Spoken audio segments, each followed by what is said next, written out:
I mean, there's a lot of little things like, for instance, they. I mean, there's a lot of little issues. What you know of as Apollo in space basically is really a radio show, the Apollo radio show. And Apollo is a dog, by the way.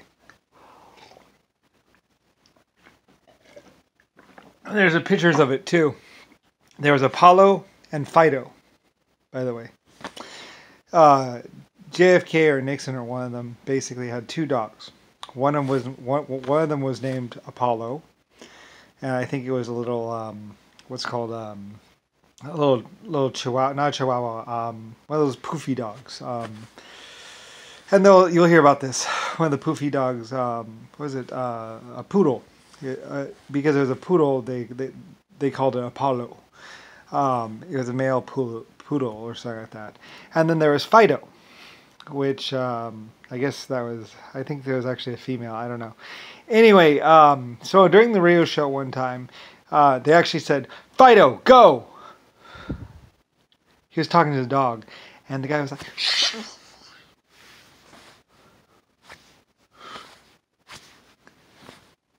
anyway, because he was actually talking to the dog, he was saying, Fido, go!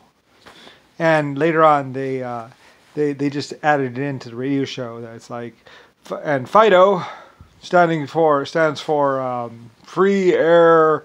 What's it called? So Fido, we go, we're go.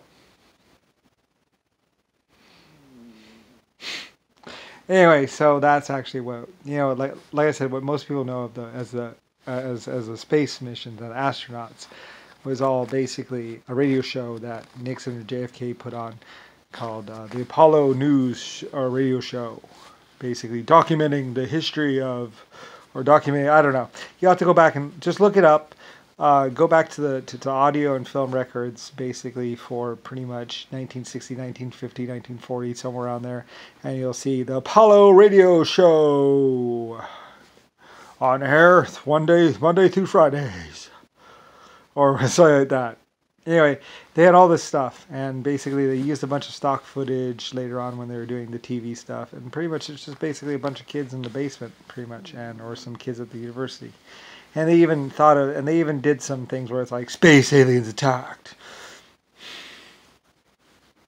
Buzz, what's that? Anyway, they did some really corny stuff, but of course they deleted it and burned the tapes afterwards. When they actually got legitimate, they had to burn the tapes. Anyway, they did other things like them standing by a model, the NSA or NASA. They call it was NASA, but you know NASA. NASA is also that Filipino guy that ran Filipino land or whatever. NASA, that Filipino guy, whatever. He was NASA, and then later on they did the NASA, whatever, because his family or he basically hurt enough people to get his name on a building. Anyway, and then later on they picked it up or whatever. And it was NASA. NASA was that one guy that connected to that one dam or whatever, and he went to a bunch of Filipinos and said that he was funding everything, but he wasn't really funding everything. It was really money from me or money from something else, and basically he was lying about everything. And he basically went and basically killed a bunch of people in a building or whatever, and then put his name up on the building, NASA. Anyway, and his name was NASA or whatever. I don't really know the exact details of it. You have to see. But basically, is that Filipino guy, the big boxer dude. He had the NASA gym. And he had this gym, and he put his name on it, called NASA. And basically, it was just a boxing gym. That's all it was. And they have pictures of it, NASA. And they put it in with what's his name? Put it in with everything else. But it was realistically, it was the NASA boxing gym.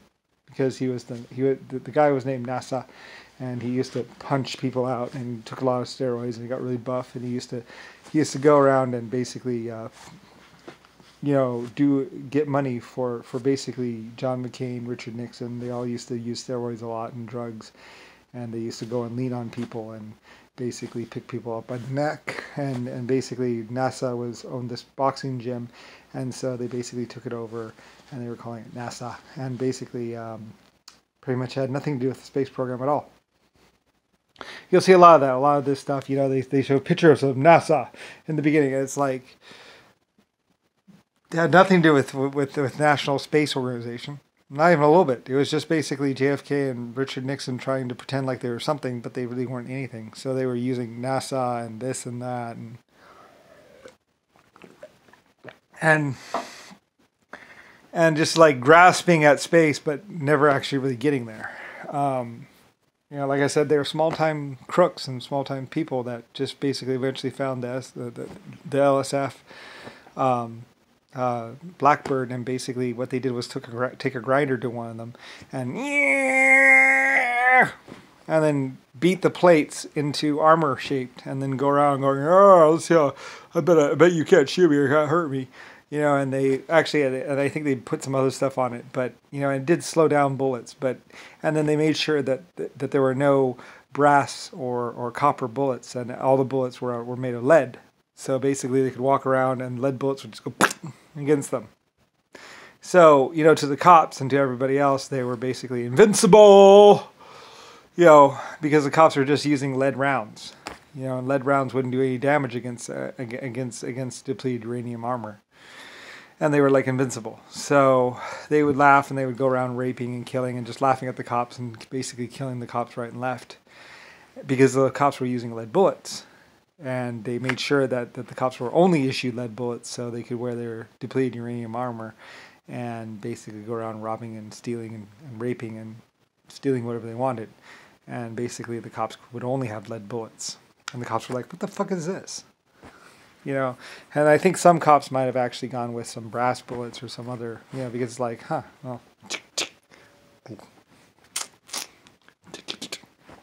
I might have actually started making their own bullets, but still, depleted uranium is pretty tough anyway. You know, it could probably stop some calibers, but basically, you know, they would just shoot first. You know, they knew what they were doing was illegal and wrong. And then they would post all this stuff. You know, pay people to put up. You know, they basically, you know, in a crowd, you know, there'd be some people at a crowd to go do something or whatever, and they basically pay people to hold up the signs. Here's $100. Go hold up the sign. And then they would take a picture. They just pay like 5 people to go do this and go do that, to basically get their whole thing going of NASA and basically the USF spaceship. It took them like 140 years to do basically nothing. It's actually really disappointing. You know, realistically, they all got jobs as cameramen, and they never got anywhere near a spaceship or space or anything.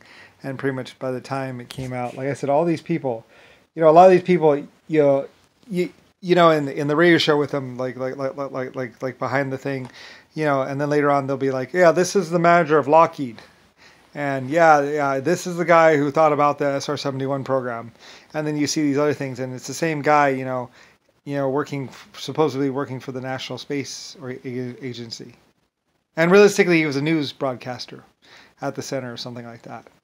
You find out all these people actually had nothing to do with the space program at all, really, and just happened to be there, you know. And really, realistically, they're just running the cameras and stuff like that. And they were doing all this stuff and actually trying to create their own legend or something like that. And like I say, there's NASA, one of the guys with a mic on, and he's NASA, and he's this Filipino boxer guy. And basically, you know, he was pretty much punching out other people and hurting people, and basically just backing Richard Nixon and John McCain and Buzz and everyone else. And they were basically just strong-arming people pretty much into forcing them. And like I say, there's a car that was made in what's called, like I said, he was just strong-arming everyone and doing this whole fake thing of this fake, what's it called? And it's all fake, and basically he's just pinning buttons on his top-ranking officials, pretty much. The people that basically have been strong-arming everyone to do stuff.